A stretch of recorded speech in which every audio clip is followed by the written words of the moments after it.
সুপ্রিয় দর্শক, হক গ্রিন ওয়াল চ্যানেলে আপনারা জানাই স্বাগত। থাম্বনেল এবং টাইটেল দেখে বুঝে গেছেন কী গাছের ভিডিও করছি। হ্যাঁ বন্ধুরা, বুঝতেই পারছেন, কলা। তো এই কলা গাছ কিন্তু জিনাইন প্রকৃতির। হ্যাঁ, জিনাইন প্রকৃতির কলা গাছের এই যে এরকম একটা জায়গায় জায়গায় মনে হচ্ছে একটা দাগ স্পট আর কি, এই ধরনের বাদামি স্পট দেখতে পাবেন। এটাই তার পরিচিতি ছোট অবস্থায়। কলা ভিন্ন ভিন্ন জাতের হয়, তবে আমার কাছে যেটা রয়েছে, চারা করেছি যেগুলো, বা আমার কাছে যে গাছটা দেখাবো আজকে আপনাদের কলা সমেত, সেই গাছটা কিন্তু জিনাইন। তো প্রথমে কিন্তু এই জিনাইন গাছকে আমি ছোট গ্রোয়িং ব্যাগে বড় করেছি, তবে এটা দীর্ঘদিন রাখা যাবে না, এটা 2 মাসের মধ্যেই আমাকে চেঞ্জ করতে হবে। চলুন বড় গ্রোয়িং ব্যাগে এবার। আগামী 2 মাসের মধ্যে কিন্তু আপনার গাছটা ঠিক এরকম মোটামুটি 5 ফিট লম্বা হয়ে যাবে। গ্রোয়িং ব্যাগটা অবশ্যই একটুখানি বড় নিতে হবে, 10 ইঞ্চির মতো। তাতে কিন্তু এরকম একটা সাইজ চলেই আসবে।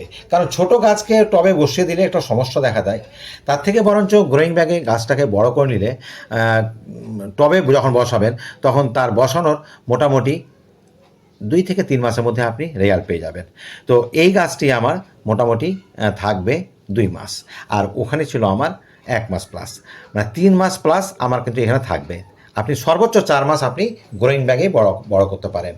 তো এটা আমার মোটামুটি প্রায় 4 মাসের মতো বসানো হয়ে গেছিলো। এইবার আমি সেটাকে কোথায় বসাবো চলুন। আমার ছাদ বাগানে কিন্তু এরকম 30 ইঞ্চি বা 20 ইঞ্চির টব কিন্তু করা আছে প্রায় 13-14খানে। কারণ ইতিপূর্বে আপনারা দেখেছেন বিভিন্ন আম, জাম, কাঁঠাল, লিচু সব রকম ধরনের গাছ আছে আমার বসানো। তো এইখানে কিন্তু আমি এটাকে বসে দিলাম। যদি মিডিয়া বলি, মিডিয়া কিছুই নয়, আপনি গোবর মাটি আর দোআঁশ মাটি, যেটা আপনার বাগানে যেটা মাটি পাবেন সেটা, অথবা বেলে দোআঁশের সঙ্গে আপনি কম্পোস্ট নিতে পারেন। অন্য কিছু কোনো দরকার নেই, একটুখানি বালি, যদি এঁটেল মাটি বেশি থাকে বালি দিতে পারেন, ব্যাস হয়ে গেল। আর আমি কি দিয়েছি কি বলবো আপনাদের, এই যে সার, আপনার মাঝে মাঝে সপ্তাহে একদিন করে যে ঝাড় দিতাম ছাদ বাগান, সেই ঝাড় দেওয়ার পরে যে ধুলোবালিটা হতো, সেই ধুলোবালির পুরোটাই আমি এখানে মানে আবর্জনার মতন ফেলে দিতাম, সত্যি কথা বলতে। আর কিচেন ওয়েস্ট থেকে শুধু লিকুইড জল দিয়েছি। তবে যখন মোচাটা আসার মনে হয়েছিল যে এবার মোচাটা আসবে, তখন কিন্তু আমি ক্যালসিয়াম দিয়েছিলাম আর পটাশ দিয়েছিলাম। কারণ এই কলা গাছ ক্যালসিয়াম এবং পটাশ খুব চাহিদা আছে। যদি একান্ত আপনি সেরকম কিনতে না পান, তাহলে আপনি পেঁয়াজের খোসা ভেজানো জল বা কলা ভেজানো যে জলটা হয় সেটা, কিংবা আর কিচেন ওয়েস্ট থেকে যে লিকুইডটা, সেটা দিলেই কিন্তু এই দারুণভাবে উপকৃত হয়ে যাবে। তো এটা মোটামুটি আমার 10 দিন আগে মোচাটা এসছিল, আমি বুঝতেই পারছিলাম যে এবার মোচা বেরিয়ে আসবে।